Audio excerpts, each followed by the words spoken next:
화면에 계시록 강의 19-9라고 되어 있는데 19-10입니다. 19-10.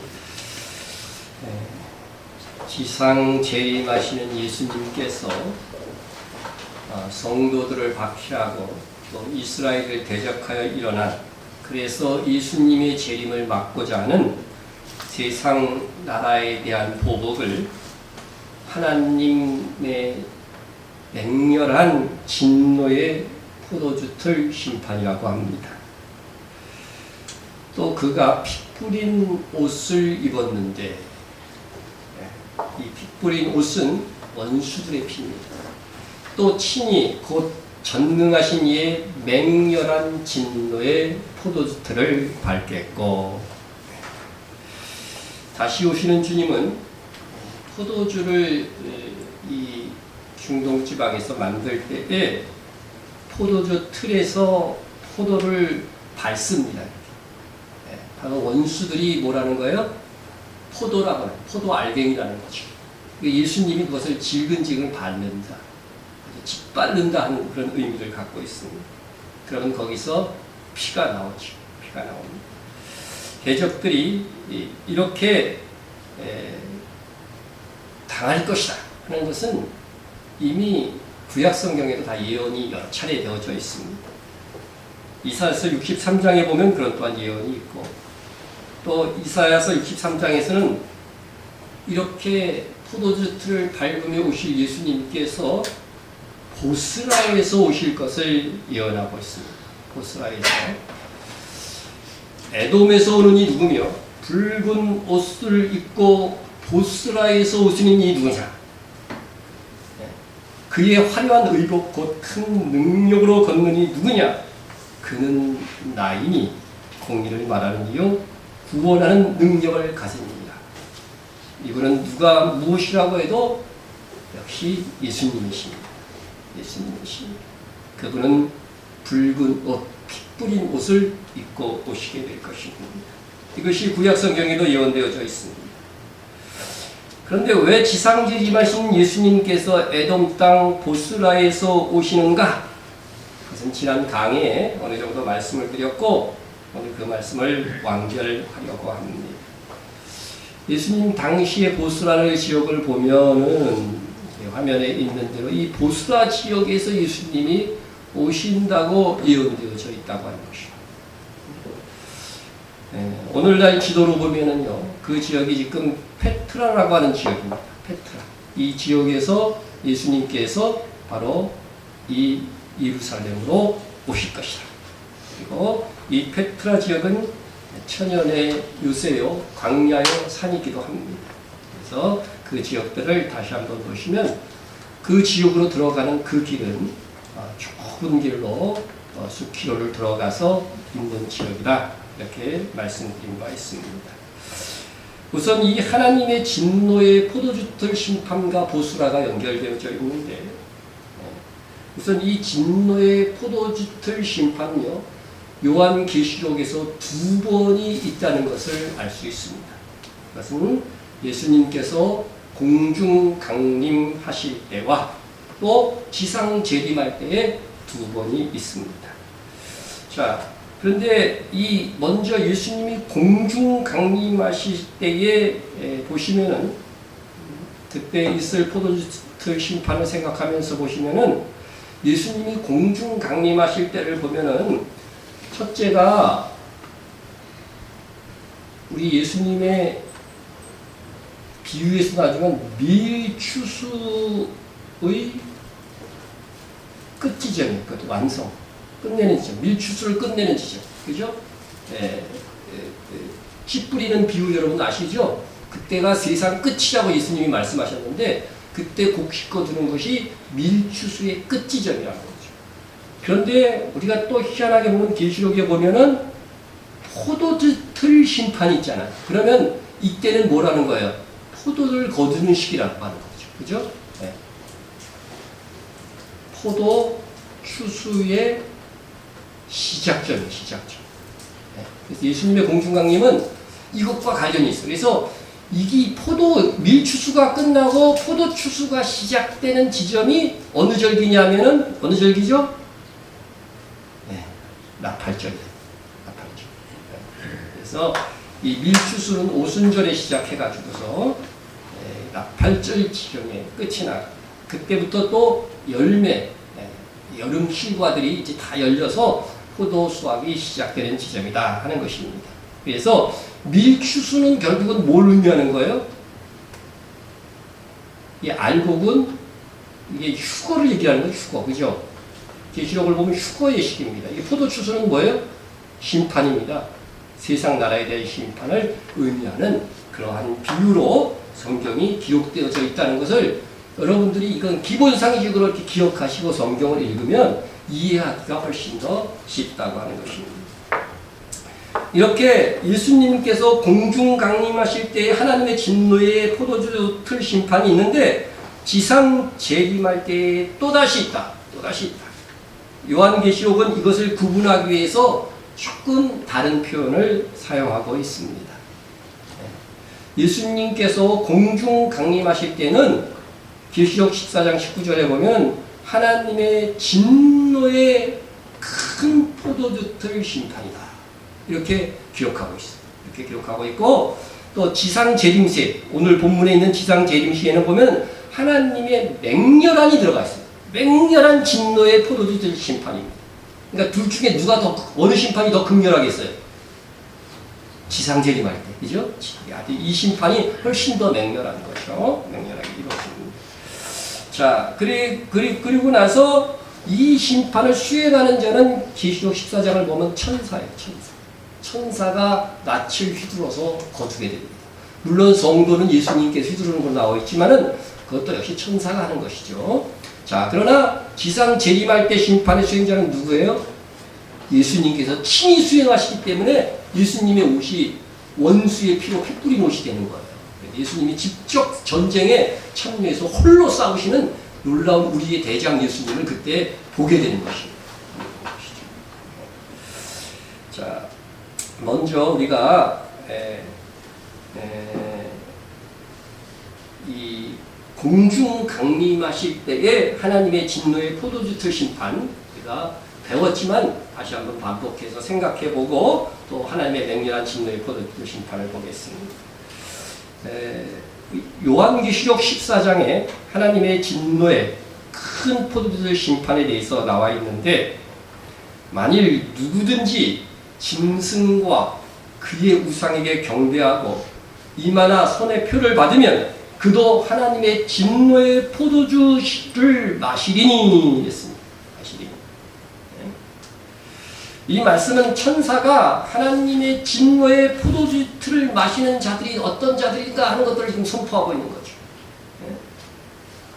이 하나님의 진노의 포도주를 마시는 자들은 짐승의 우상에게 경배하고, 짐승은 적그리스도라고 그랬죠. 적그리스도의 우상에게 경배하고 이마나 손이나 666 짐승의 표를 받는 자들입니다. 그들이 받는 이 진노의 잔은요, 그 진노의 잔이 섞인 것이 없이 부은 포도주라고 했어요. 섞인 것이 없다. 이것은 달리 말하면은요, 이때 심판에는 긍휼이 없다는 거예요. 하나님이 계획하신 대로 더함과 뺀도 없이 아주 그냥 긍휼하게 주어질 것을 말씀하고 있는 것입니다. 하나님의 진노의 포도주 심판은 예수님의 공중 강림하심으로 성도들이 휴거가 돼요.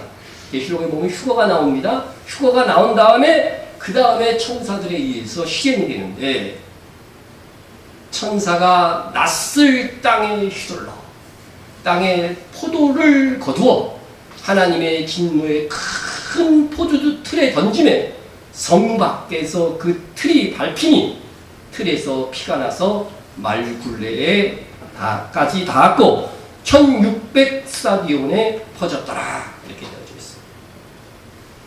있습니다. 천사에 의해서 실행된다고 하는 것은 사람의 눈에 보이지 않을 수 있습니다.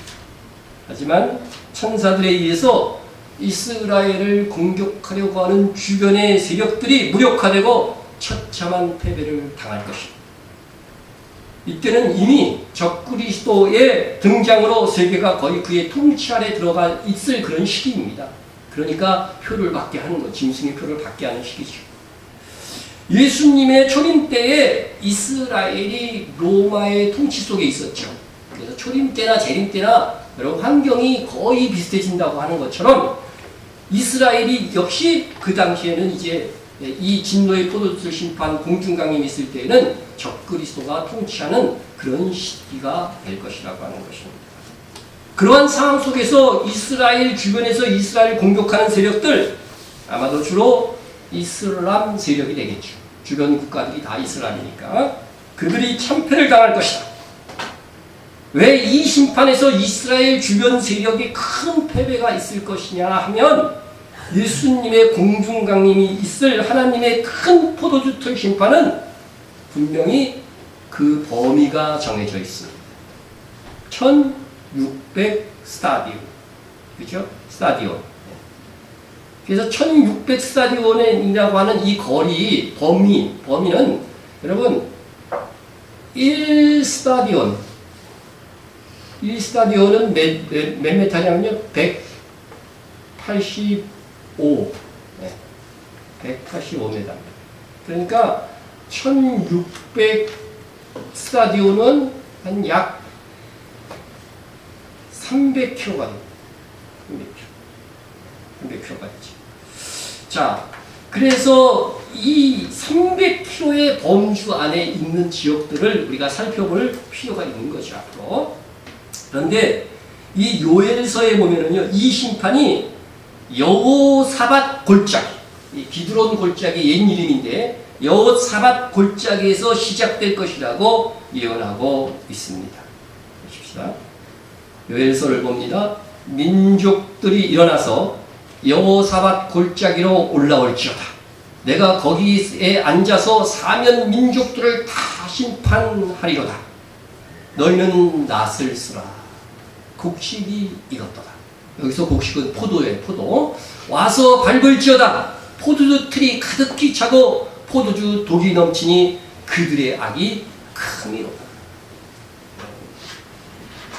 요엘서에 나오는 여호사밧 골짜기는 이 기드론 골짜기의 이름이라고 했죠. 이것이 첫 번째 하나님의 진노의 포도주의 심판을 예언하고 있는데 이곳에서부터 시작해서 약 300km에 이르는 피가 흐르는 그런 심판이다 하는 것입니다.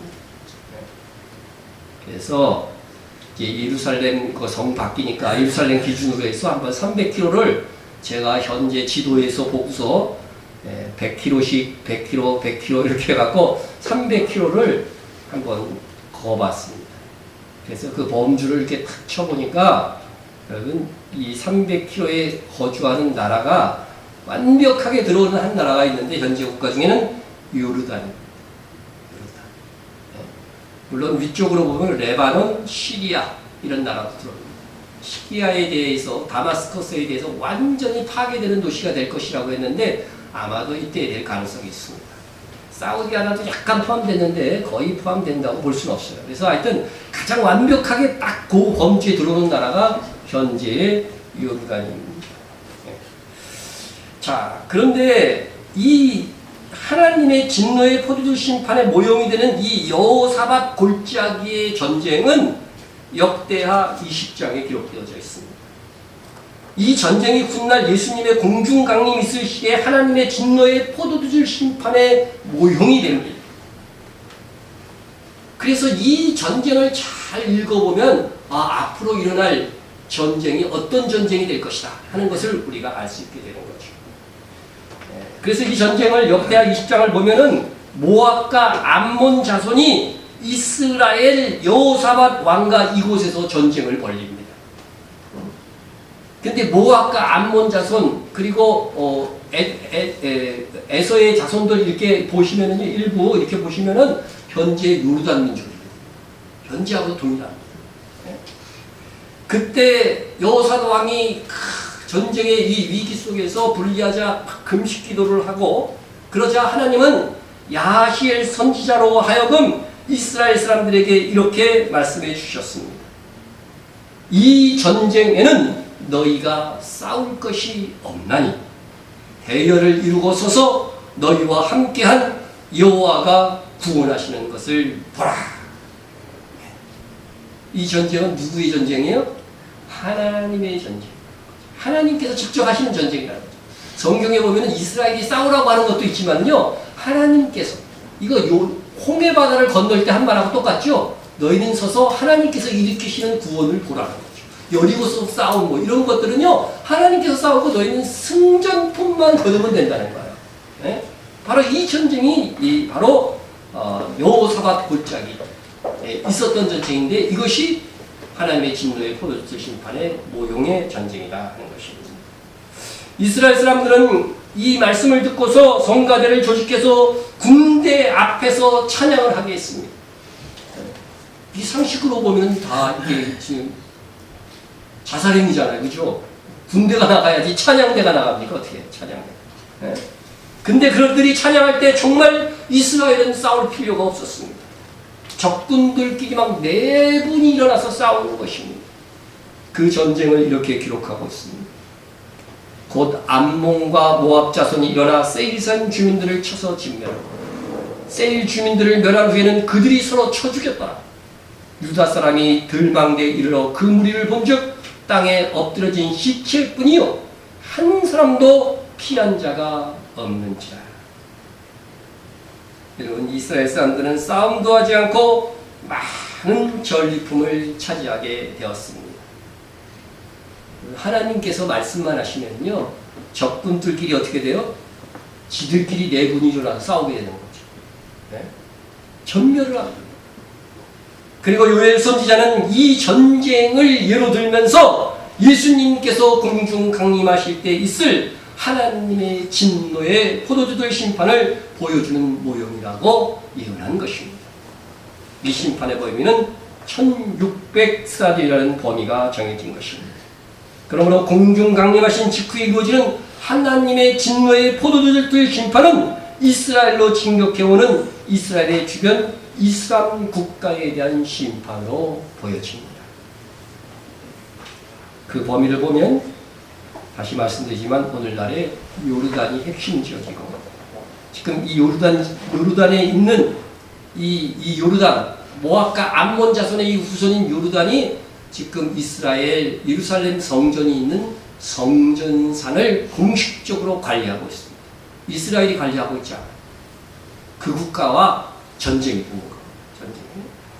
그들이 이 하나님의 진노의 포도주들 심판에서 천사들에 의해서 완전히 진멸당하게 될 것입니다. 이에 이스라엘은 이때를 기점으로 요르단 지역까지 점령하여 다스리게 될 것입니다.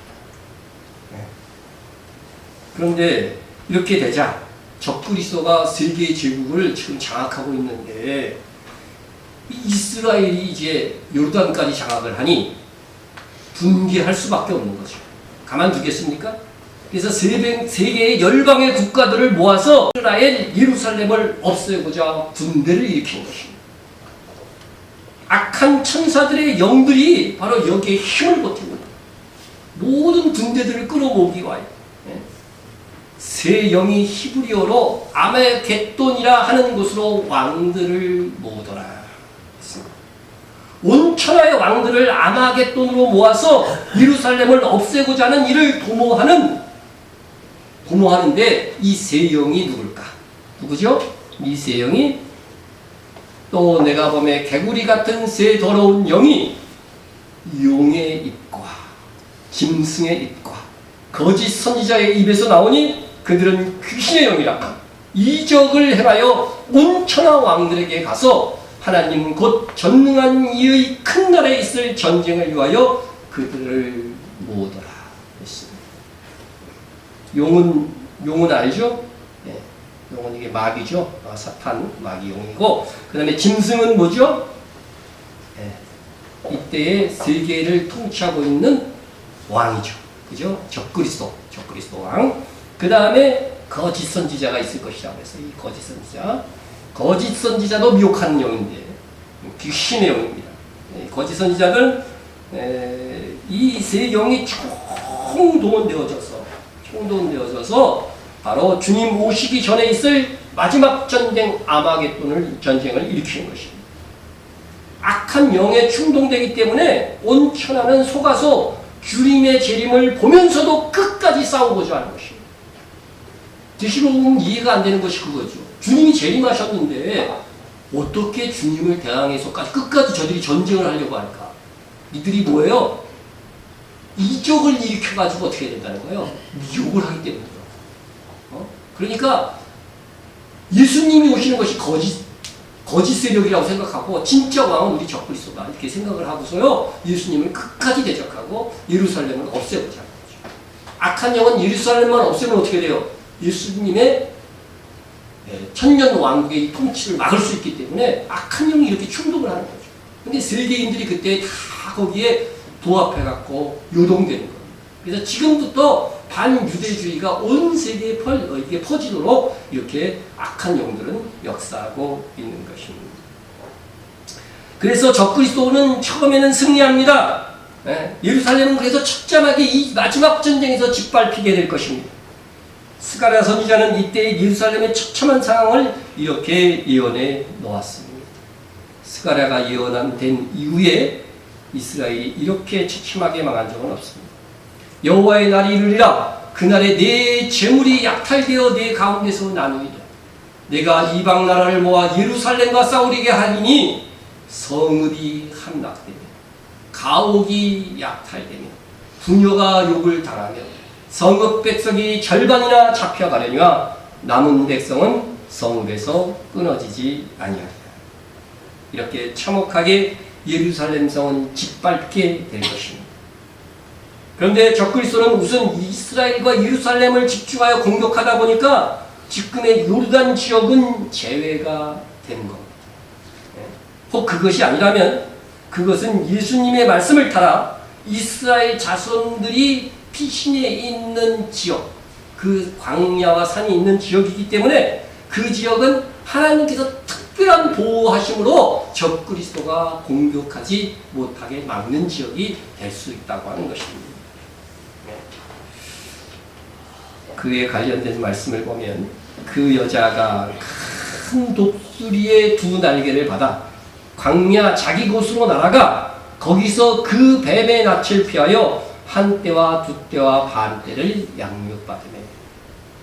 그러니까 지금 이 여자는 누구라고 그랬어요?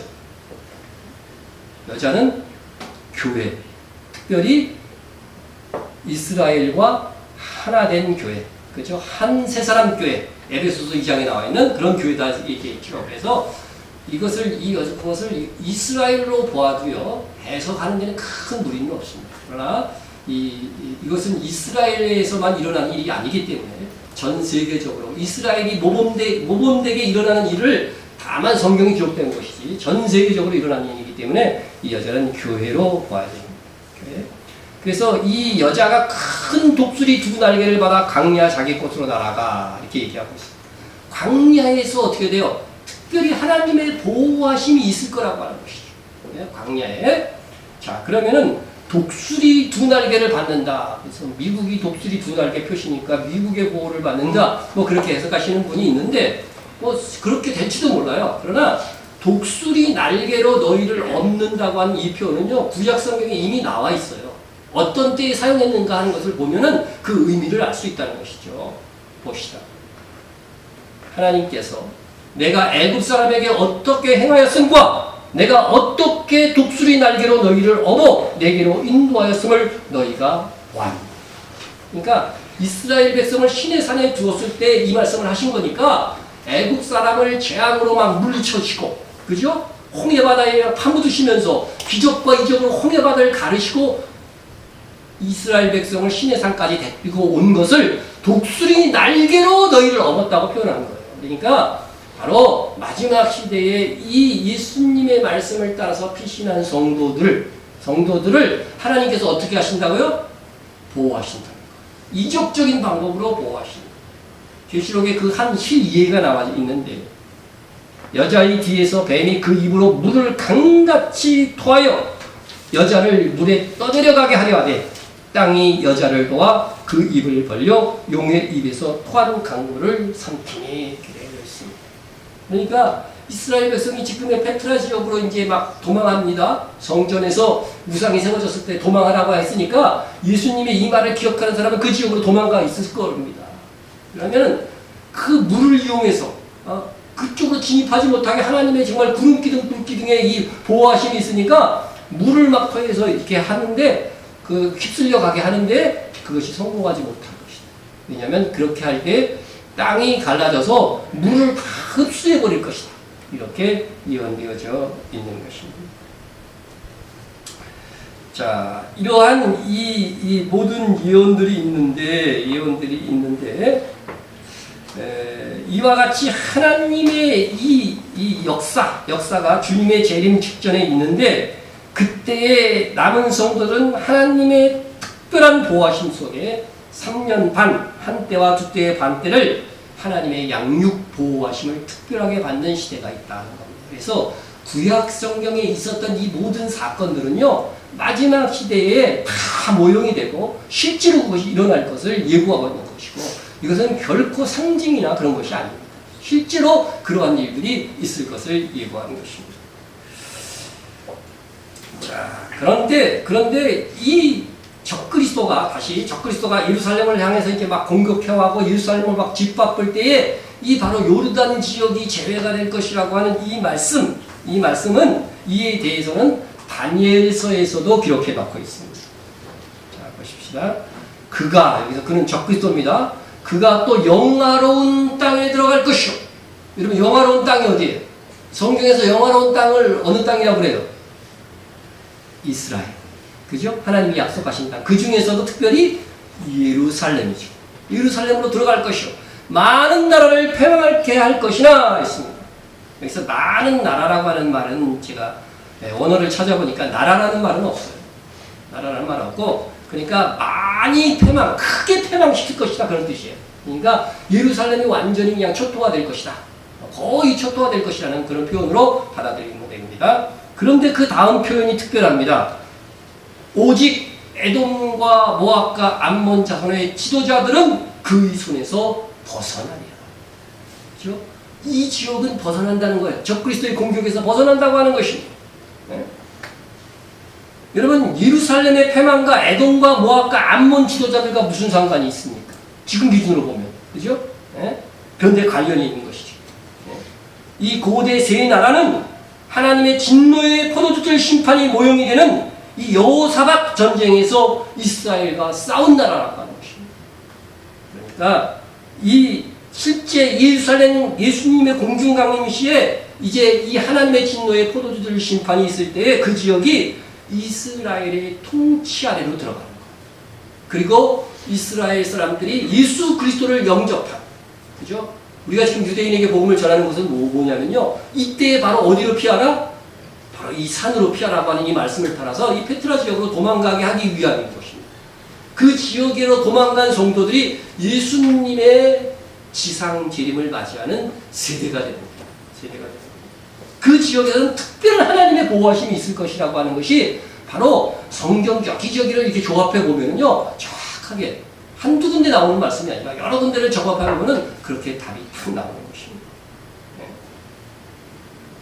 적그리스도가 성전에서 자기가 하나님이라고 할 때에 예수님이 뭐라고 하셨어요? 그때는 뒤도 돌아보지 말고 어떻게 하라고요? 산으로 도망. 우리는 그런 때가 있으면 어떻게 돼요? 이방에 있는 교회들도요, 산으로 도망해야 돼요. 그때는 도망하는 때입니다. 그때까지, 그 일이 있기 직전까지가 뭐예요? 우리가 복음을 끝까지 전파하고 이스라엘을 선교하고 열방을 구원하는 일들을 감당해야 될 책임이 교회에 있는 것입니다. 여기서 보면 에돔과 모압과 암몬 자손의 지도자들이라고 했죠. 지도자들이 벗어난다고 했는데, 이 지도자는 보통 지도자는요, 히브리어에서는요 니시라고 하는 단어, 방백 이렇게 번역을 많이 하는데, 그런데 여기서는요 레시트입니다. 레시트 기억나세요? 이것은 천열매, 장자를 의미하는 단어예요.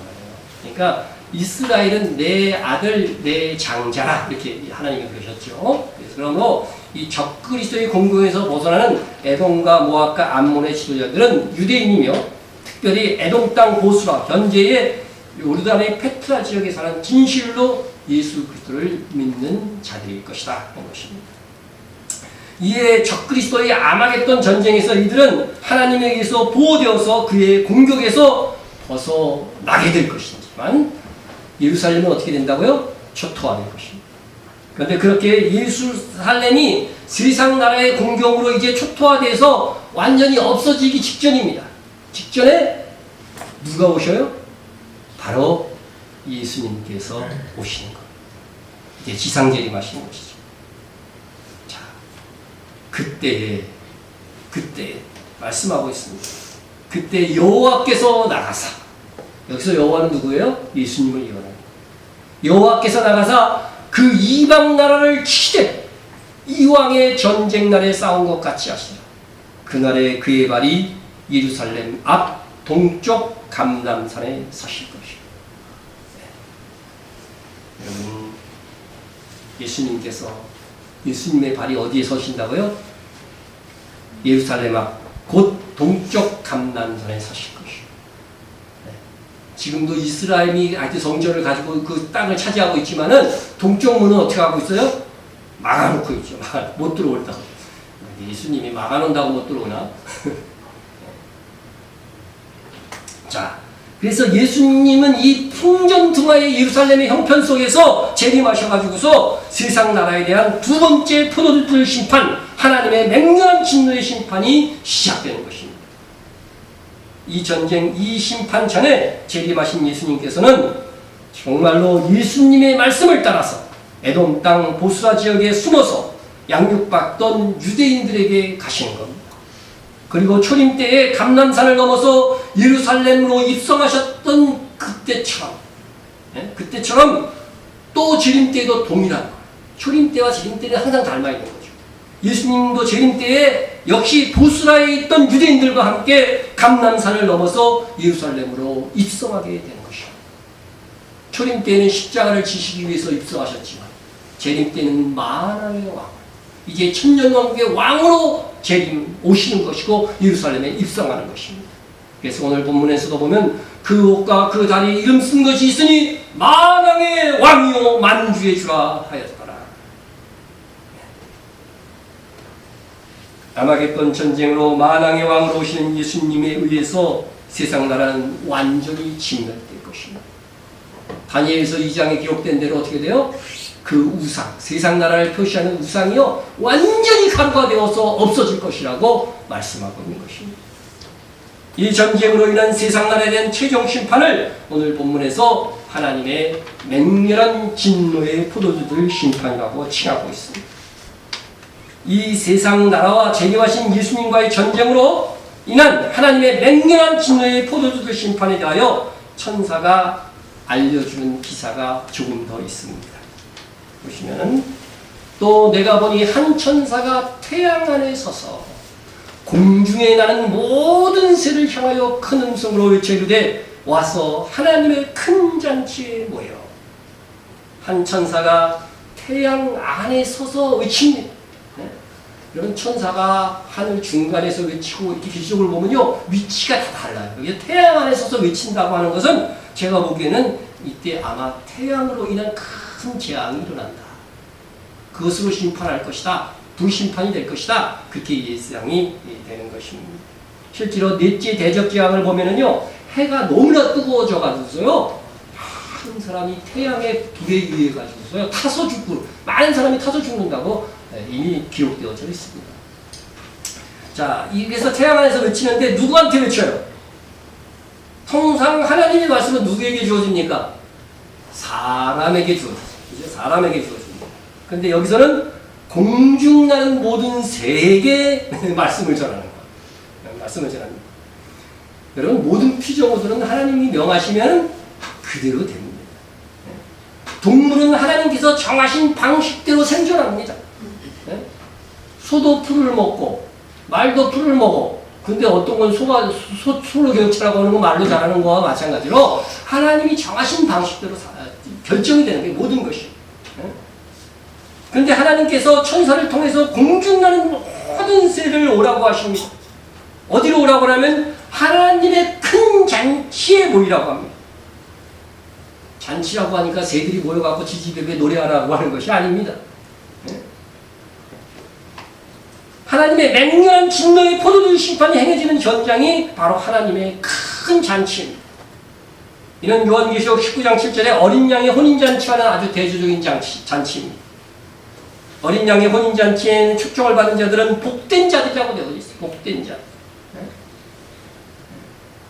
천사가 내게 말하기를 기록하라. 어린 양의 혼인잔치에 청함을 받은 자들은 복이 있도다. 이 잔치에 다 참석하길 바랍니다.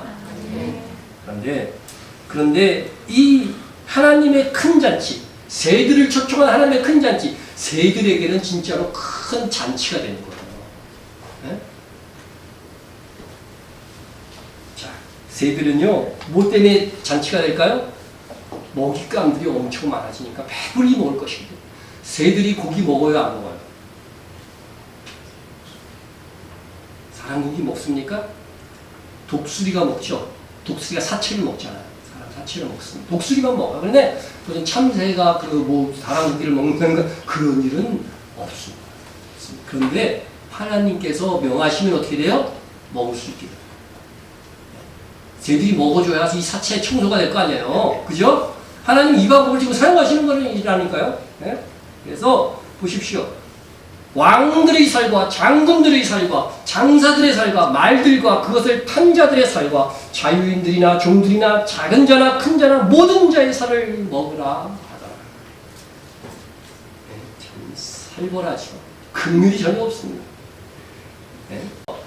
예수님은 공중강림시에 있는 이 첫 번째 하나님의 진노의 포도주들 심판에서는요, 독수리가 죽은 자의 이 사체를 먹을 정도밖에 안 됩니다. 독수리만. 네?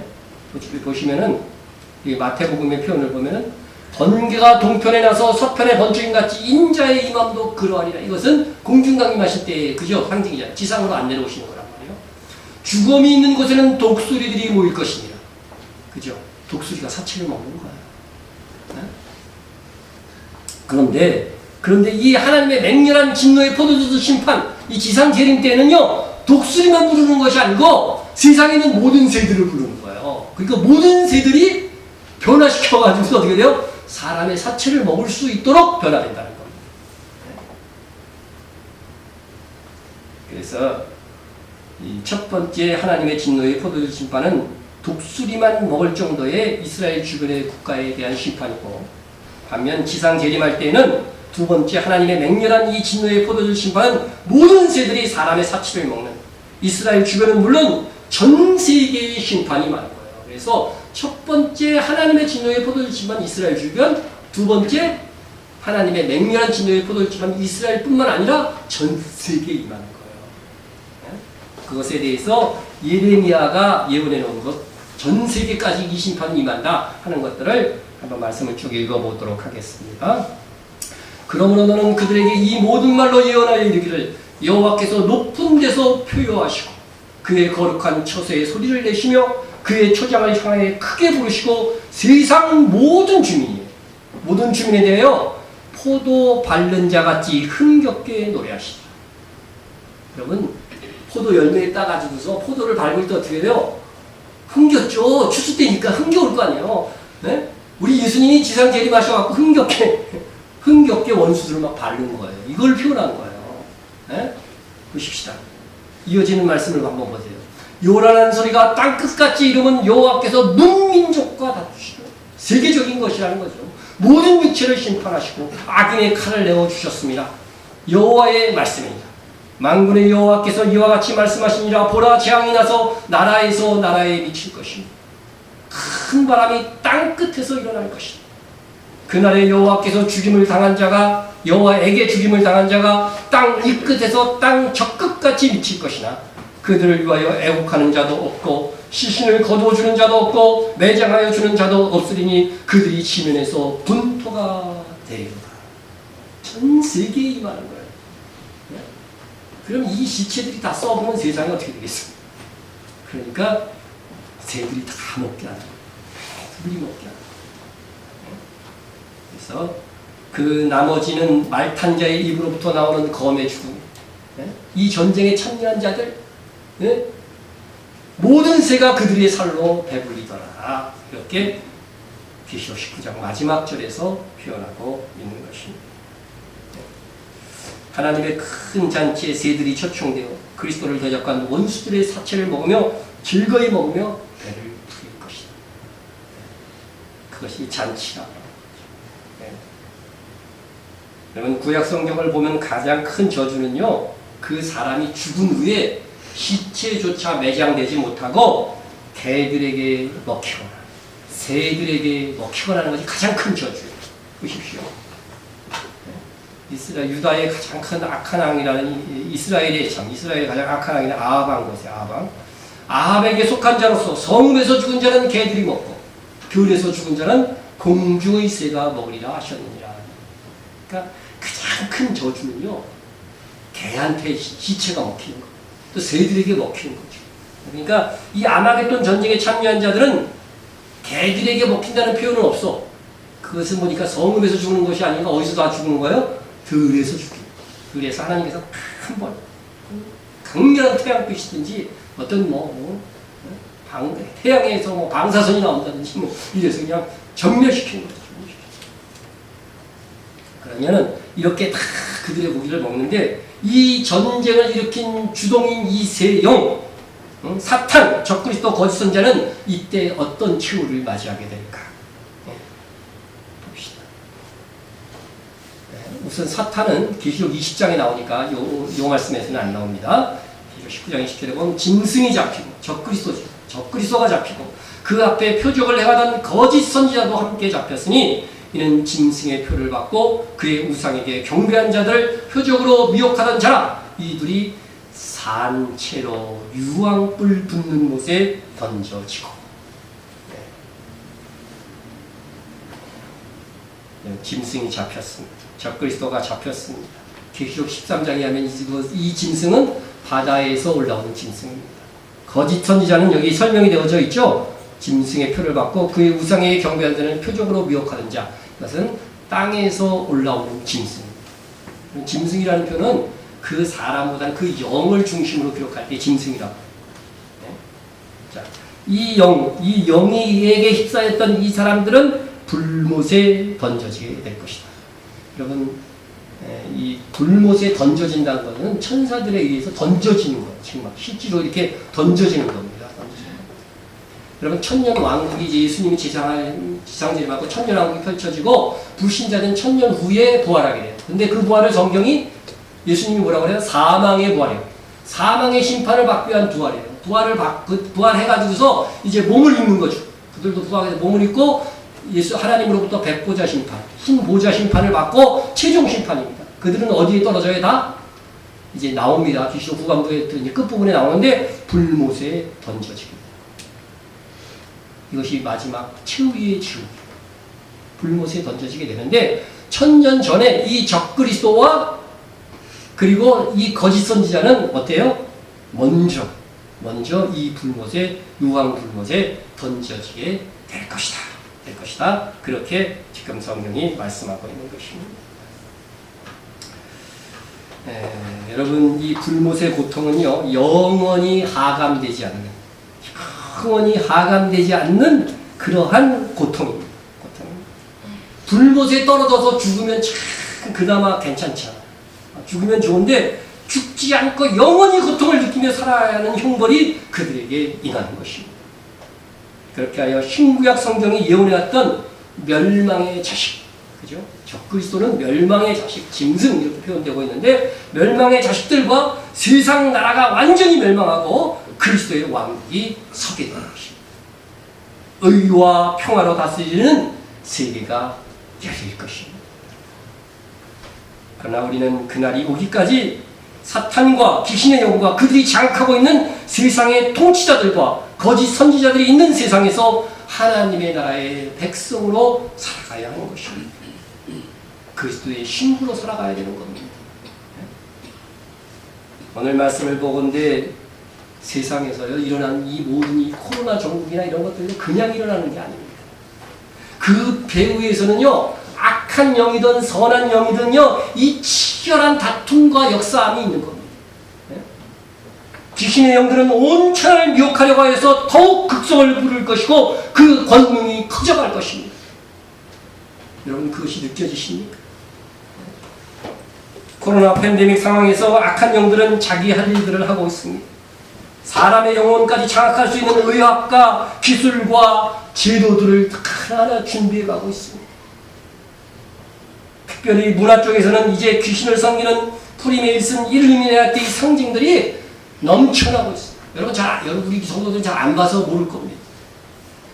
가수들이 나오는 그런 음반들 그런 것들 보면 그런 것들이 넘칩니다. 넘쳐. 하나의 예만.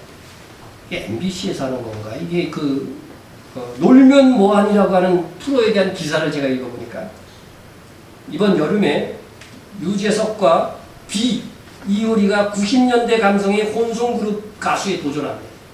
그래서 그들이 각각 예명을 지었는데 참 그 예명들 기가 막힙니다. 유재석은 유드래곤, 이효리는 린다지, 비는 비룡. 여러분 드래곤이 뭡니까? 드래곤. 이게 서양에서 말하는 용 악마입니다. 악마예요. 이게 드래곤에서 검색해서 치면 이게 나와 이 그림이. 여러분 사탄을 뜻하는 성경에서 사탄을 뜻하는 것이 드래곤입니다. 애들은 드래곤 뭐 게임 같은 것도 있는가 봐. 근데 사탄을 쉽게 접하도록 이렇게 막 하는 거죠. 그죠? 거부감 없이. 악한 거 아니야. 이렇게.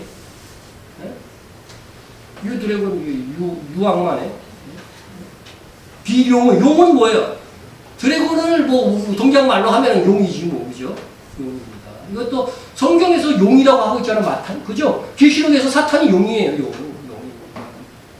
린다지는 솔직히 잘 모르. 린다지는 뭐 누구 글이 있는데 하여튼 지라고 하는 게 또 들어가죠. 소녀시대 노래할 때도 지지지 하고 그러잖아요. 왜 지냐? 프리메이슨 상징해 보면은요. 가운데 지, 가스, 그들의 신을요. 악마예요, 이게. 악마. 그들의 신을 지로 이렇게 표시해야 되는 거예요. 그러니까 이 세 사람의 이름이 전부 다 동일한 사탄을 뜻하는 이름이라는 거예요, 결국은. 여러분 이게 우연이라고 생각하십니까? 우연도 한두 번 있어야 우연이라고 하지. 아마 이 연예인들은 뭘 모르고 하는 거예요. 네? 내가 그렇게 보여요. 그러나 실제로는 이것을 조정하고 프로그램을 만들어가고 있는 이 모든 사람들에게 그 배우의 악한 영들이 지금 역사하고 그들이 움직이고 있다고 하는 거예요. 이들이 이제 그룹 이름은 싹쓸이라고 했는데 이것도 핫토에서 쓰는 게 싹쓸이 아니야? 그죠? 네. 하여튼 음원 차트를 실제로 이들의 곡이 싹쓸이했다는 또 기사에 그 같이 있더라고요. 네. 한쪽 눈이 가려진 전시한 표시를 하는 것은 이제 유행이 되어서 멋모르는 사람들까지만 흉내내는 퍼포먼스가 되었습니다. 그뿐 아닙니다. 각종 문화와 K-팝을 통해서 거부감 없이 악한 영들 단체의 로고와 의식들이 받아들여지는 작업들이 계속해서 진행되고 있습니다. 그 외에도 자극적이고 미혹의 장면들을 연출하여서 많은 사람들의 마음을 호흡케 하고 있습니다. 요새는 춤도 뭐 쩍벌춤이라고 해요. 그리고 진짜 남녀 성행위에서 하는 그런 것들을 진짜 춤으로 추더라고요. 봐서 죄송합니다. 내가 한번 참고하려고 한 거야. 네.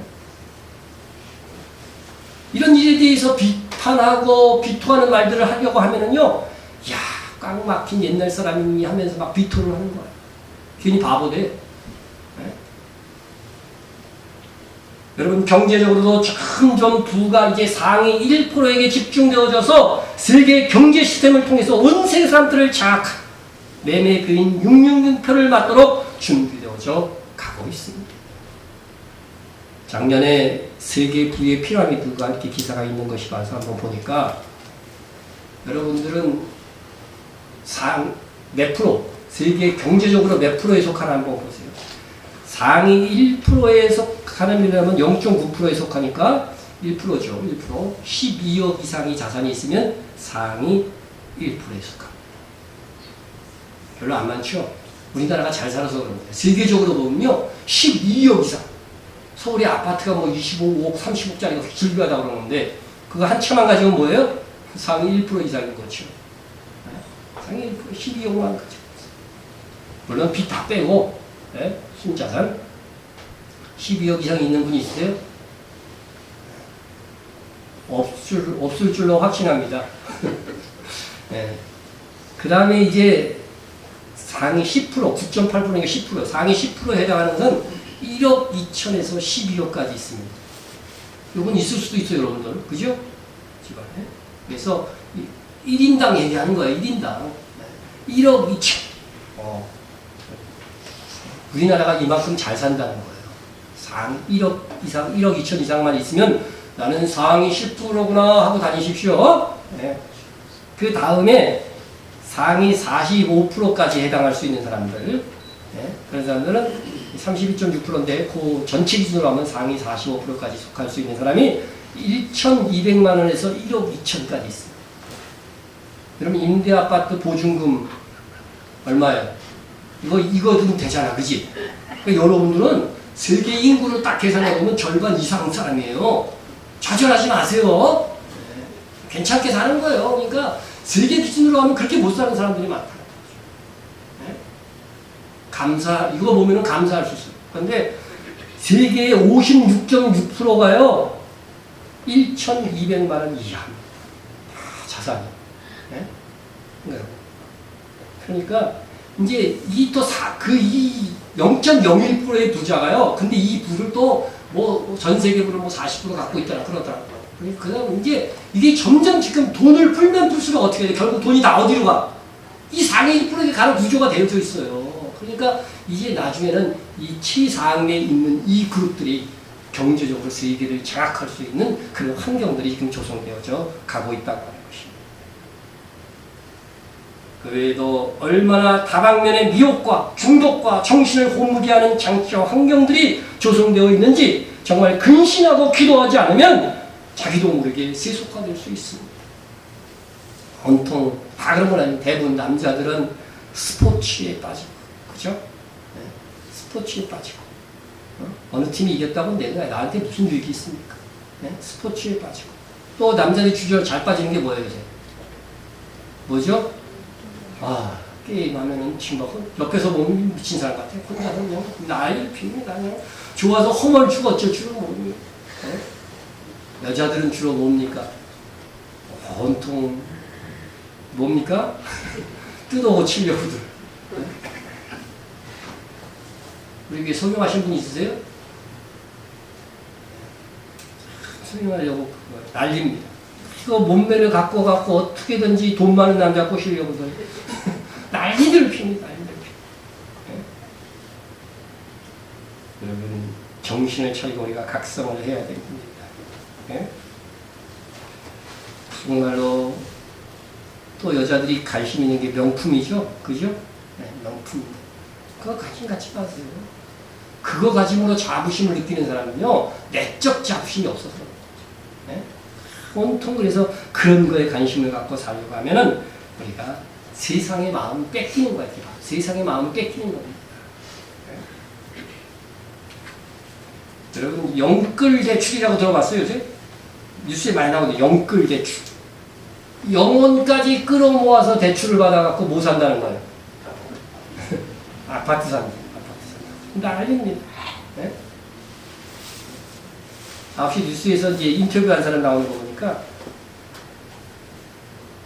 30대에 있는 이 사람들이요, 정말 1금융권, 2금융권 지인들까지 다 동원해서 모을 수 있는 돈을 다 모아가지고서요, 집을 사갖고 그것에 노예가 되어 가는 겁니다.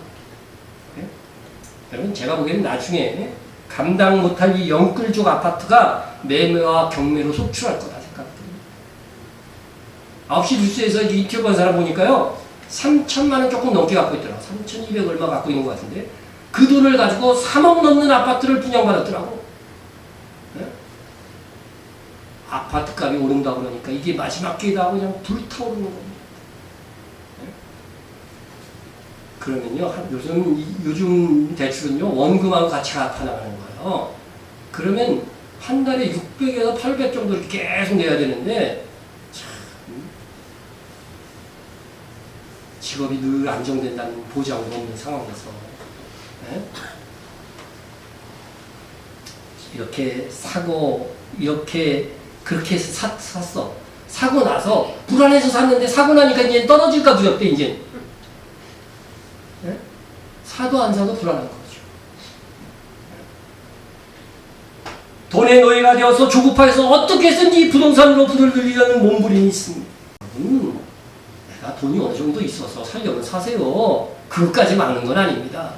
근데 형편도 아닌데 영혼까지 끌어모아갖고 막 살아갖고 나중에 그거 감당 안 되면은 이제 인생을 어떻게 해볼 수 없는 지경에 이르다고 하는 겁니다.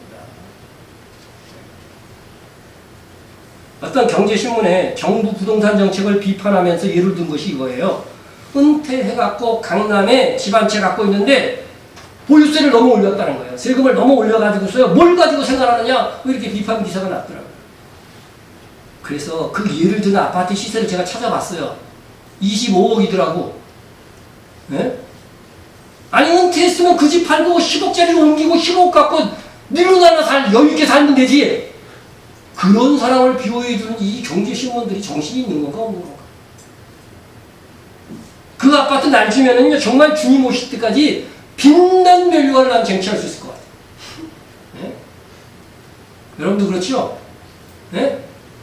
여러분 그냥 챙길 거예요? 하나님께서 이 부한자들을 안 쓰시고 이 욕심, 이 부동산 욕심, 이 돈 욕심에 쌉된 그들을 안 쓰시고 가난하고 없는 우리를 사용하시사 이렇게 많은 선교를 할 수 있게 하심을 감사드립니다. 네. 우리가 이 시대를 어떻게 살아야 됩니까? 주님 다시 오실 날을 바라보아야 됩니다.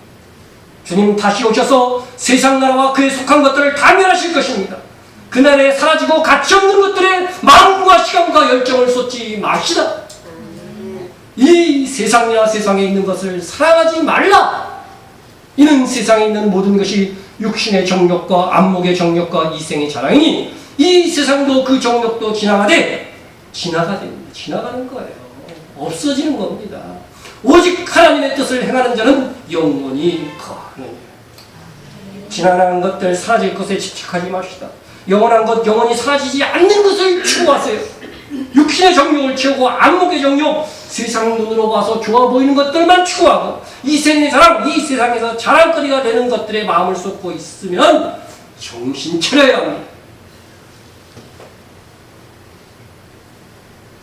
주님 다시 오시면 지나가고 없어지는 것들에 마음 두지 맙시다. 귀신의 영들은 지금도 우리가 그 쓸데없는 세상의 것들을 사랑하도록 이 모양 저 모양으로 미혹하고 있습니다. 정신을 차리고 근신하여 기도합시다. 그리고 나를 향한 하나님의 뜻대로 우리 교회를 향한 하나님의 뜻대로 행합시다. 그렇게 우리가 하나님의 뜻을 이루고자 하루하루 살아가노라면 우리도 모르는 사이에 우리는 하늘의 거부가 되는 거예요. 상위 1%, 하늘에서 상위 1%. 이 세상에 집 없으면 어때요? 이 세상의 집은 내 집 아니에요. 진짜 내 집은 어디 있어요? 영원히 살 내 집은 하늘에 있다고 돼 있고 주님이 그 처소를 예비한다고 돼 있잖아요. 주님이 그 처소를 예비하되 그 자료는 우리가 이 세상의 삶으로 보내고 있는 겁니다. 하루하루 보내는 겁니다. 하늘나라 갔는데 공적이 없는 사람은 어떻다고 그랬어요? 불 가운데서 구원을 얻는 것 같을 거라고 했어요. 혹시 그런 사람은 천년왕국과 하나님의 나라에서 아마 월세 살 것 같아요. 네? 천국 갔는데 늘 단독주택 하나씩 다 주어졌는데 내 집은 없어. 있긴 있는데 임대 아파트라네. 2년 만에 한 번씩 이사 가야 되는데 그러면 얼마나 기가 막히겠어요. 네? 세상에서 집을 사고 세상에서 부자가 되고 그것이 뭐 그리 중요합니까? 영혼에 비하면 정말 잠시 잠깐 아닙니까? 그 나라에서 해같이 빛날 수 있도록 오늘 사는 여러분이 되시기를 주의 이름으로 축원합니다. 네. 통성을 한번 기도하겠습니다. 주를 대적하는 자들을 심판하시옵소서. 우리 주님이 어떤 분인데 감히 대적합니까? 우리의 기도를 따라서 마지막 주님 오실 때 이 심판이 최종적으로 이루어질 것입니다. 악한 영들에게 미혹되지 않는 강한 그리스도인이 되게 하옵소서. 정말 사탄은 갈수록 이 미혹의 힘을 키워가고 있습니다.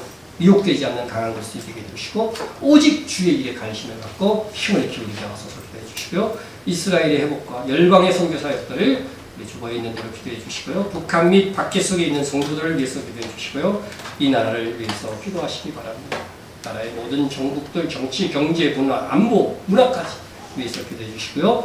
우리 교회와 목회자와 성도 간의 중보를 위해서 기도합니다. 우리 통성으로 기도합니다. 사랑하는 하나님 아버지 감사합니다. 이 세상에는 감히 만왕의 왕이신 주님을 대적하는 자들이 있습니다. 아버지 하나님이여 정말 이 악한 자 아버지 하나님의 심판하여 주시기를 원합니다. 그들을 아버지가 침묵합니다. 아버지 그들을 주님 오실 때 심판하여 주시고 지금부터 그들이 아버지 하나님 심판받게 하여 주옵소서. 아버지 오늘 우리가 아버지 하나님을 살아갈 때 이 시대를 살아갈 때 하나님 우리와 또한 종이 악한 영들에게 미혹되지 않게 하여 주옵소서. 강한 그리스도인이 되게 하시고 정신을 차리는 그리스도인이 되게 하시고 오직 주에게 힘쓰는 그리스도인들이 되어주려 주시옵소서. 아버지 우리 이스라엘에 있는 교회들을 출장하고 가야리 중국과 나리아 마을로 교회를 함께하여 주시옵소서. 그들의 사역자들 쓰는 나라의 사랑과 미시아의 목소리 아버지 하나님 교회가 착하게 이끄는 주어져야 되어주려 영광의 아버지 선교사님 아버지 힘쓰고 아버지 하나님 우리 선교사들 마음을 다하고 충성을 다하고 아버지가 할 수 있도록 주시옵소서. 또한 아버지 하나님께 주시는 간절히 원하오니 아버지 하나님이 간속에 아버지 하나님 이 밖에 속에 있는 성도 세계의 밖에 속에 있는 성도 강하게 하여 주시고 붙들어 주시고 주를 주옵소서. 이 나라를 지켜주시고 이 민족을 지켜주시고 대통령을 지켜주시고 위정자들을 지켜주시고 정말 아버지 우리가 불만족의 신앙생활하며 피난처된 국가 될 수 있는 세계의 우뚝서는 나라 복음의 수치를 풀어낼 수 있도록 도와주시고 이 나라의 국가가 진정으로 도와주시고 우리의 경제를 지켜주시고 교회와 목회자와 성도들을 깨어있는 교회 아버지의 살아있는 교회 전교하는 교회 되게 하여 주시옵시고 깨어있는 거룩한 목회자를 지켜주시고 우리가 약한 사람들을 더욱더 깨워주시고 주를 위해 살 수 있는 것들을 나아가게 하여 주시옵소서.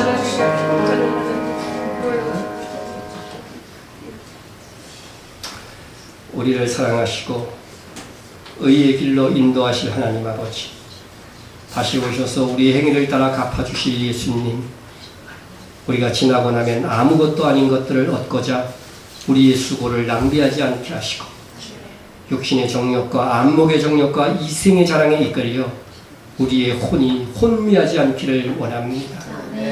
오직 주님 다시 오실 때에 멸류관을 받을 수 있도록 그러한 일들만 분별하고 그 일을 위해 힘쓰는 지혜로운 하나님의 자녀들이 되고자 하오니 성령 충만하여 능력으로 감당할 힘을 주옵소서. 다시 오실 예수님의 이름으로 기도드립니다.